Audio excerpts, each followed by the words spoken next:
questi pesci. Pode conter parte da resposta ao nosso mistério. Johnny Quest wasn't just a Saturday morning cartoon.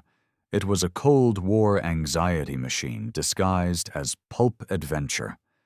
Behind the clean lines and explosive action was a production constantly on the edge. Tight budgets, scientific paranoia, network fear, creative battles that shaped every frame. What audiences never saw were the compromises, the risks, the quiet revolutions. Here are 15 wild facts about Johnny Quest, including one bonus revelation that rewrites how this series changed animation forever. Fact number 15. Johnny Quest is one of the first animated series to treat science as something dangerous. Not magical, not comforting, but volatile. The show's creators deliberately frame laboratories as hostile spaces, filled with unstable machines. Crackling energy, silent countdowns. This tone is not accidental.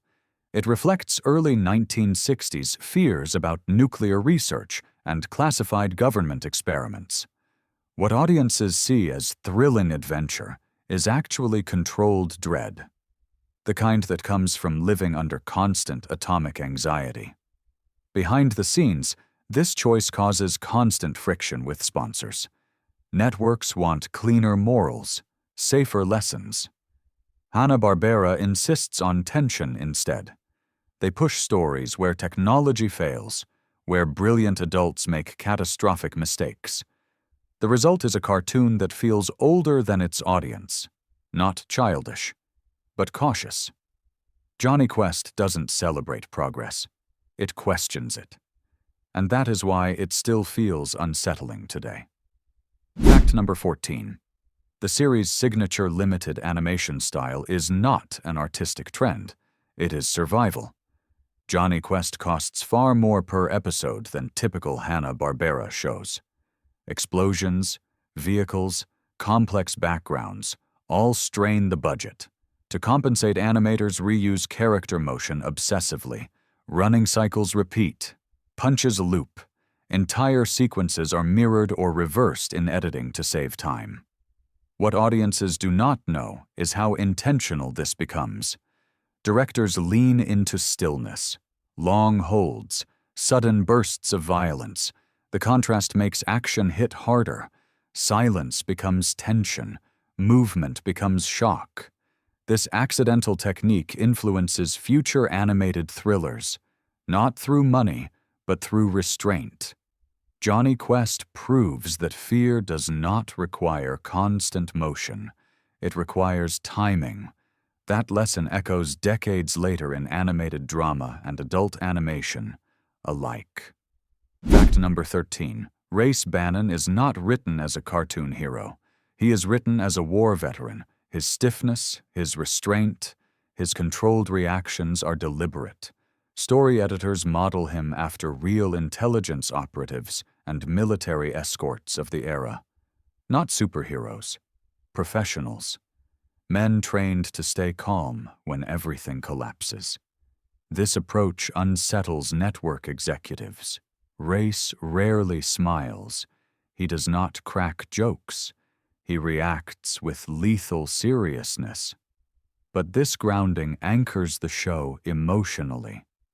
Johnny's danger feels real because Race treats it that way. He bleeds, he fails, he hesitates. What audiences did not know is that this realism is a quiet rebellion. Johnny Quest refuses to make violence fun. It makes it tense, responsible, heavy. That choice sets it apart from nearly every animated adventure surrounding it. Fact number 12. Johnny Quest regularly depicts real locations and political tensions that networks usually avoid. Episodes reference Eastern Europe, remote Asian territories, militarized islands that feel uncomfortably real. This is not coincidence. Writers actively draw from Cold War headlines and declassified science magazines of the time. They reshape real fears into fictional threats, not aliens, not monsters, but men with agendas, governments with secrets. What audiences did not know is how closely censors watch these scripts. Entire lines are rewritten to avoid naming nations. Flags are redesigned, accents softened. The danger remains, but the fingerprints are blurred. This constant negotiation creates a strange realism. Everything feels authentic, yet unnamed. Johnny Quest becomes a mirror of global anxiety without pointing fingers. It is not propaganda.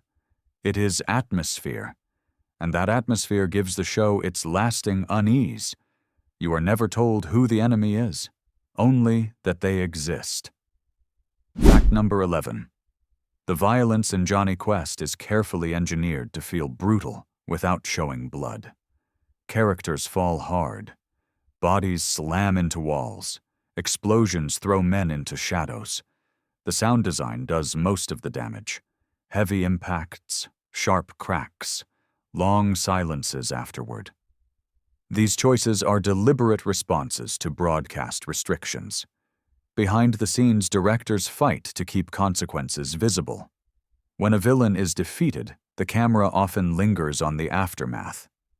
Smoke, rubble, stillness. What audiences didn't know is that this restraint is more disturbing than explicit imagery. The show trusts the viewer to fill in the blanks. That trust is rare for its time. Johnny Quest does not sanitize danger. It implies it. The result is a cartoon that feels heavier than live-action adventure serials, not because it shows more, but because it refuses to look away emotionally. Fact number 10. Johnny Quest almost changes television censorship rules by accident. Several episodes trigger complaints for being too intense, too frightening, too real. Network executives panic. Internal memos circulate. Cuts are demanded. But ratings stay strong. Children are not turning away. They are leaning in. This forces a quiet shift. Instead of banning intensity outright, networks begin negotiating tone. Johnny Quest becomes the case study, proof that audiences can handle danger if it is framed responsibly. Go ahead and like and subscribe, because this single cartoon reshapes how action animation survives censorship for decades. What viewers never knew is how close the series comes to cancellation at this exact moment. One wrong edit could end it. Instead, it sets a precedent.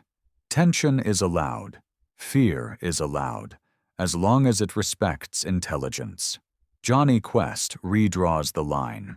Fact number 9. The terrifying creatures in Johnny Quest are often more believable than typical cartoon monsters because they are grounded in real biology. Writers study zoological texts, scientific journals, speculative research of the early 1960s, giant insects, mutated reptiles. Experimental organisms are not fantasy creations. They are exaggerations of existing theories. That realism makes them disturbing. What audiences did not know is that some animators actively tone designs down after internal screenings. The original drawings are sharper, meaner, too intense for broadcast. Eyes are softened, teeth reduced, shadows lightened. Even then, the creatures remain unsettling. They move with weight, purpose, hunger. Johnny Quest doesn't create monsters to entertain. It creates them to warn. Nature, when pushed too far, pushes back harder. That message slips past censors because it hides inside adventure. But it lands, hard, and it stays with viewers long after childhood ends. Fact number 8. Dr. Benton Quest is not written as a comforting father figure. He is distracted, obsessive, often emotionally unavailable. This is intentional. The character represents the era's uneasy relationship with genius. Brilliant minds drive progress but neglect human cost. Benton's inventions save lives yet constantly endanger his own son. Behind the scenes, writers debate softening him. Networks want warmth, reassurance. Hanna-Barbera resists. They insist that Johnny's independence only makes sense if his father is consumed by work. What audiences didn't know is how radical this portrayal is.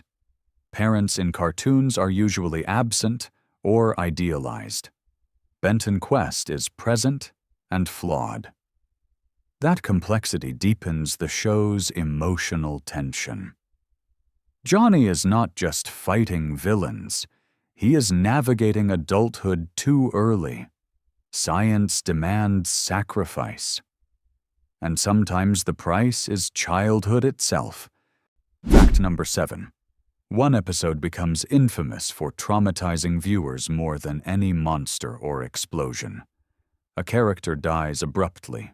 No warning, no dramatic farewell, just sudden absence.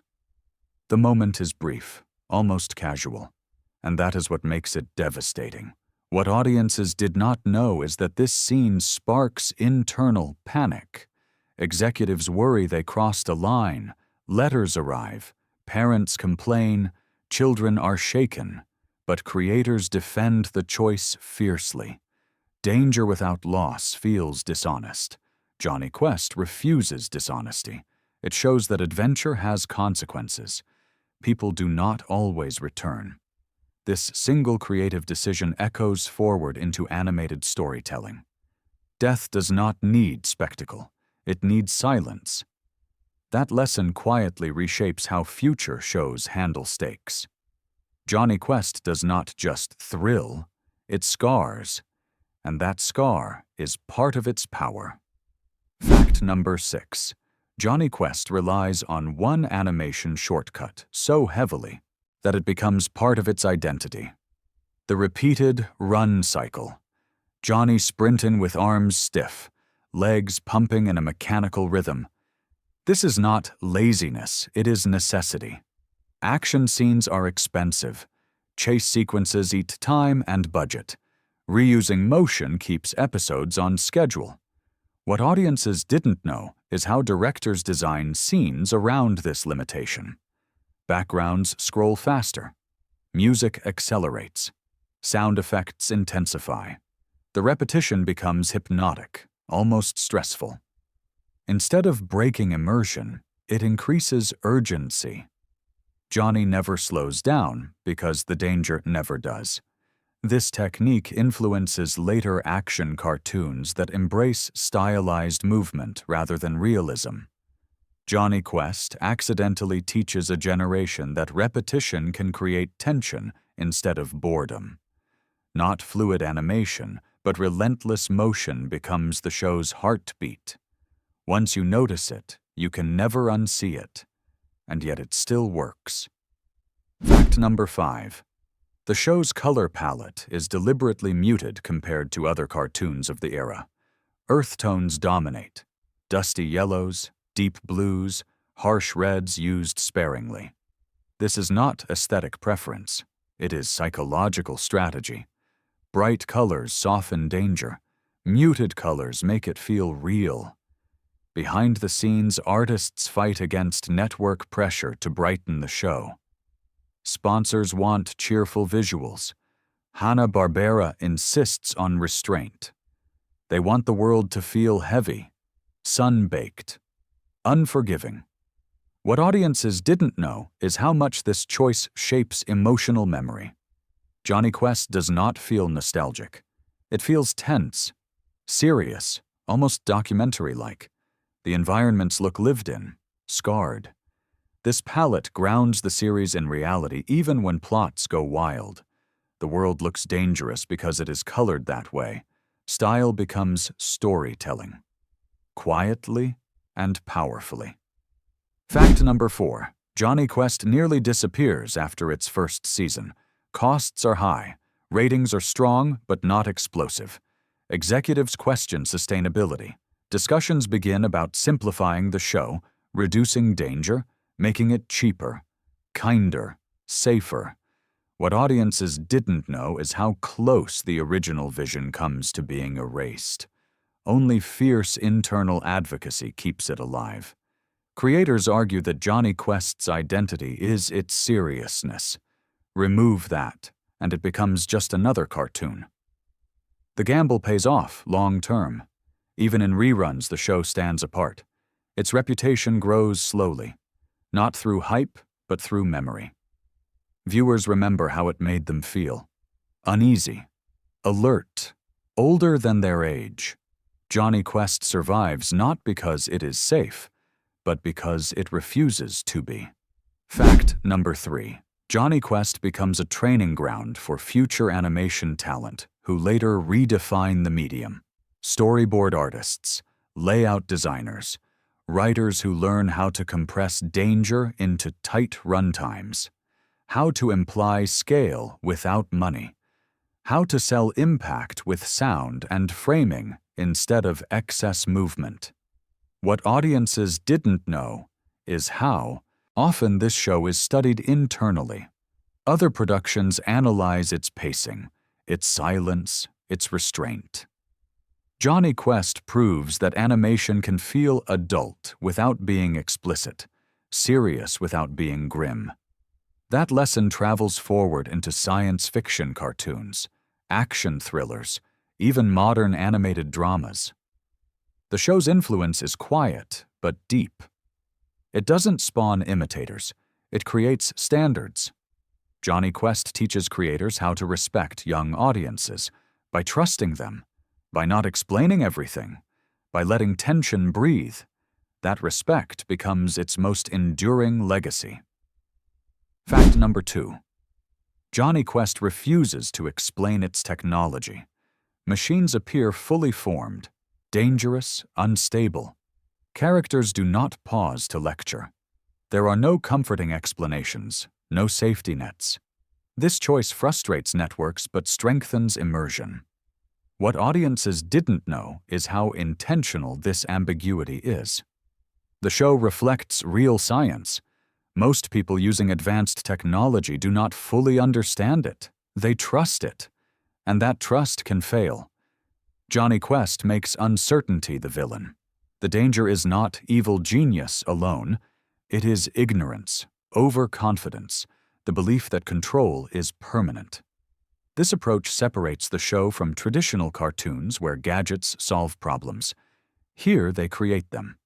The future is not shiny, it is risky, and that message lands quietly. Long after the episode ends, long after childhood fades. Fact number 1. Johnny Quest changes how children perceive danger. It does not reassure, it does not promise safety. It acknowledges fear and moves forward anyway. That honesty is radical for its time. What audiences didn't know is how many viewers carry this tone into adulthood. The show teaches caution without paralysis, curiosity without recklessness.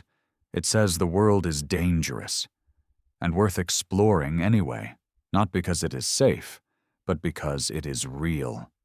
Johnny Quest does not protect innocence. It prepares it. That is why it lingers, why it feels heavier than memory suggests. It is not nostalgia. It is imprint, a childhood lesson disguised as adventure, one that still resonates decades later. Bonus fact: Johnny Quest quietly lays the groundwork for adult animation decades before the term exists, not through content, through intent. It treats animation as a serious storytelling medium, capable of tension, ambiguity, consequence. Its legacy is not merch or spin-offs. It is permission. Permission for cartoons to grow up, to challenge, to unsettle, to respect intelligence. What began as a risky experiment becomes a blueprint. Johnny Quest was never just entertainment. It was a statement. And that is its final secret. If you enjoyed uncovering it, go ahead and like, subscribe, and share this with someone who thinks cartoons were always safe. Johnny Quest didn't just run from danger, it ran toward the future.